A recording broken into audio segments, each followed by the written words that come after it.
পতিত শক্তি গন্ডগোল লাগিয়ে নির্বাচনের আয়োজনকে ভণ্ডুল করার চেষ্টা করছে। আগামী 4-5 দিনের মধ্যে নির্বাচনের সুস্পষ্ট তারিখ সময় তিনি ঘোষণা করবেন।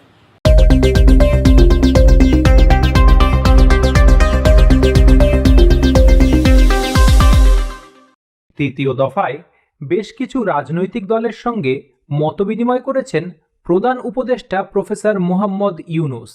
শনিবার ২৬ জুলাই বিকাল ৫টায় রাষ্ট্রীয় অতিথি ভবন যমুনায় বসে এই বৈঠক।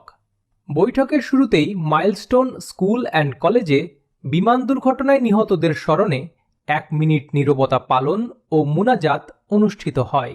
বৈঠকে উপস্থিত বিভিন্ন রাজনৈতিক দলের শীর্ষস্থানীয় নেতাদের সঙ্গে মতবিনিময়কালে প্রধান উপদেষ্টা প্রফেসর মোহাম্মদ ইউনূস বলেছেন, পতিত শক্তি গন্ডগোল লাগিয়ে নির্বাচনের আয়োজনকে ভণ্ডুল করার চেষ্টা করছে।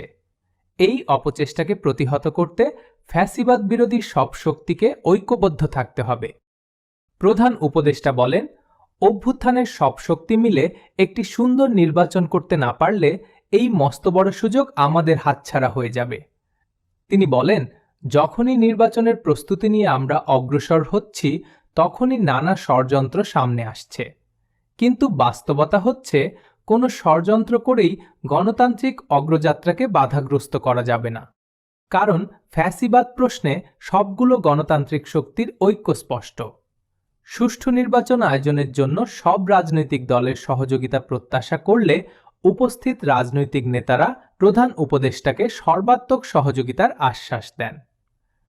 প্রধান উপদেষ্টার বৈঠক শেষে যমুনার সামনে সংবাদ সম্মেলনে আগামী ৪-৫ দিনের মধ্যে প্রধান উপদেষ্টা মোহাম্মদ ইউনূস জাতীয় সংসদ নির্বাচনের তারিখ ঘোষণা করবেন বলে জানিয়েছেন ১২ দলীয় জোটের সমন্বয়কারী ও জাতীয় পার্টির কাজী জাফর অংশের চেয়ারম্যান মোস্তফা জামাল হায়দার। তিনি আরো বলেন, আগামী ৪-৫ দিনের মধ্যে নির্বাচনের একটা সুনির্দিষ্ট সময় সীমা তারিখ উনি ঘোষণা করবেন।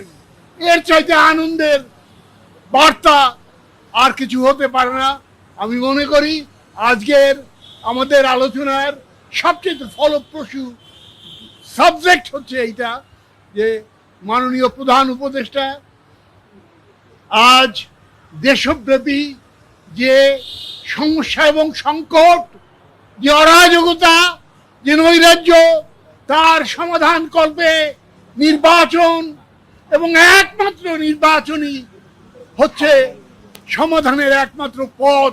সেটা উনি ওনার বক্তব্যে সুস্পষ্টভাবে বলেছেন এবং তিনি আশ্বাস দিয়েছেন আগামী ৪-৫ দিনের মধ্যে নির্বাচনের সুস্পষ্ট তারিখ সময় তিনি ঘোষণা করবেন।